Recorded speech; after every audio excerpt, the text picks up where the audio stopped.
બારડોલીના પલસાણાના બારાસડી નજીક અકસ્માત સર્જાયો છે। ડિવાઈડર સાથે મોટરસાયકલ અથડાતા બે યુવાનોના ઘટનાસ્થળે મોત થયા છે। ગામના યુવાનો બારડોલી તરફ જતા હતા અને ત્યારે જ અકસ્માતની ઘટના બની છે। મોટરસાયકલ ડિવાઈડર સાથે અથડાતા બંને યુવાનોને માથાના ભાગે ગંભીર ઈજા પહોંચી। અકસ્માત બાદ પોલીસ ઘટનાસ્થળે પહોંચી હતી।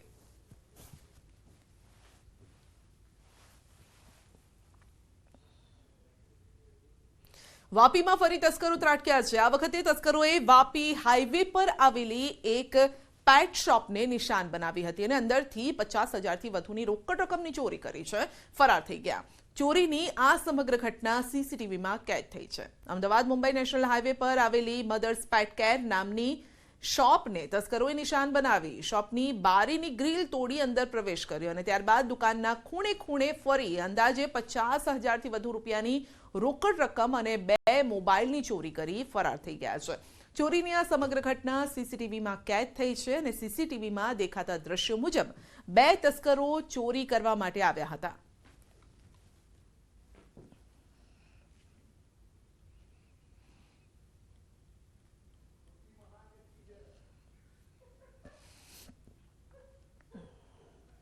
સુરતના માંડવીનું અરેઠ ગામ સંપૂર્ણ બંધ છે। અરેઠ ગામ પોલીસ છાવણીમાં ફેરવાઈ ગયું છે। મોટી સંખ્યામાં પોલીસ કાફલો ખડકી દેવાયો છે। પોલીસ અને ગ્રામજનો વચ્ચે ઘર્ષણ થયું છે। સ્ટોન ક્વોરીને લઈને સ્થાનિકોએ ધરણા કર્યા છે। ક્વોરી બંધ કરવા છેલ્લા ઘણા સમયથી માંગ કરાઈ છે। ક્વોરીમાં બ્લાસ્ટ મકાનોને નુકસાન થાય છે। બ્લાસ્ટ થતા અને વારંવાર રજૂઆત છતાં નિરાકરણ ન આવતા વિરોધ કરાયો છે। આ સમગ્ર મુદ્દે નાયબ મામલતદારે નિવેદન આપ્યું, રજૂઆતો સાંભળી છે તેવું નાયબ મામલતદારનું કહેવું છે અને તંત્ર તરફથી સમજાવ્યા રજૂઆતો કલેક્ટર સુધી પહોંચાડાશે।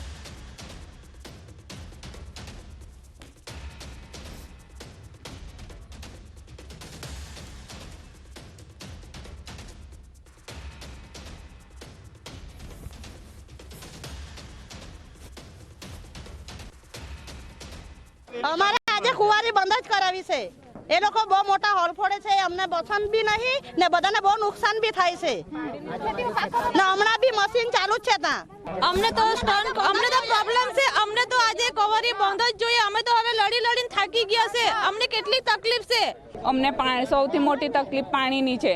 પાણીના તળ ઊંડે ગયા છે। 200 મીટર ફળિયામાં ખાણ આવેલી છે। આ કોઈ જંગલમાં કે દૂર નથી। અમારા ફળિયામાં ખાણ આવેલી છે ને જો કે 5 કારીઓ ભેગી થઈને જે હોલ ફોડે છે ને તો આખા ગામને તો શું ગામના ફરતે બીજા ગામો આવેલા છે। જે 5 ક્વારી દ્વારા ગામની અંદર આવી ગયેલી છે ક્વારી અને જે એમનાથી બ્લાસ્ટિંગ કરે છે એમનાથી આખું ગ્રામ ધ્રુજે છે, ગામમાં તિરાડો પડે છે। અને હવે આપણે જઈશું સીધા જ વિધાનસભા કનુભાઈ દેસાઈને સાંભળીશું। કાર્બન કરીશું। મોટે ભાગે કાર્બન ઉત્સર્જન કરતા ફૂલ બેઝ પ્લાન્ટ મોટે ભાગે ઓછા થતા જશે અને આપણે સૌર ઉર્જા અને વિન્ડ ઉર્જામાં જઈશું।